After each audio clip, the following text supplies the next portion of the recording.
So just sitting here working away on this thing, and of course, anybody who's done something like this is gonna know exactly what I'm talking about. But you just kind of get on autopilot and zone out and let your mind wander and start talking to yourself under the hood or whatever. And I got to thinking about a couple things that I wanted to talk about on this. So pretty much all the videos that I make, I do them because I wish I had seen something similar. Whether it be a tool or a job or whatever. Um, and I've never done a tub grinder mill like this before. I've done similar jobs, but not quite like this. Um, and so you can kind of see here, I was fucking around with different methods and everything. And if you watch some of my previous videos, so these are two different pieces. There's a right side and a left hand side for all of these except for the end ones. And there was a lot of contamination down the center line where these things join. And so I had to take a 1/8 inch wheel and groove each one of these things out. Granted, you could have gouged it or whatever, but had to open each one of these up. And I tried preheating it, and I tried this, and I tried that, and all this other stuff to, I tried preheating it like hot enough to try and burn all the oil and everything out of here, and I just couldn't get it hot enough with what I had. So what I did was grooved it out with an 1/8 inch wheel, and then you can see put a row of 6010 down the center of each one of these to try and deal with all of that contamination and everything.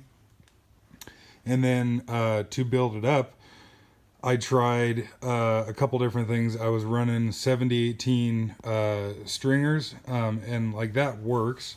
But see if we can find a spot that illustrates it good here.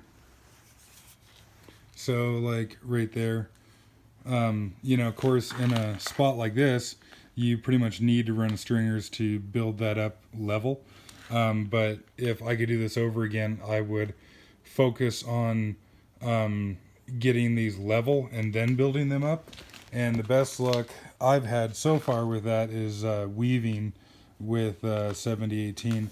I did try weaving with flux core, and it works, but it just doesn't leave as nice of a finish as the 7018 in my opinion. And the flux core that I use has got a shitload of spatter to it, which is kind of a pain in the ass.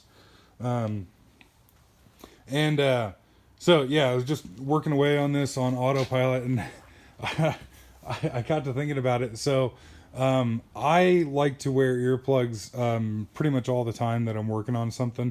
For one, I like my hearing and I want to keep it, but also because years ago now, I don't know, I would feel really old if I figured out how long ago it actually was, but I was MIG welding underneath a truck.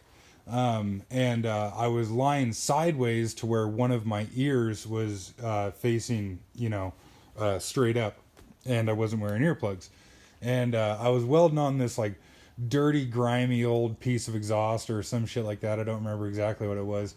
And the weld like spattered and blew back, and this big old fucking ball of fire went right down my ear, and I could actually hear it sizzling down my ear canal, and getting closer and closer to my eardrum, and it just scared the ever living shit out of me because I didn't want it to burst my eardrum.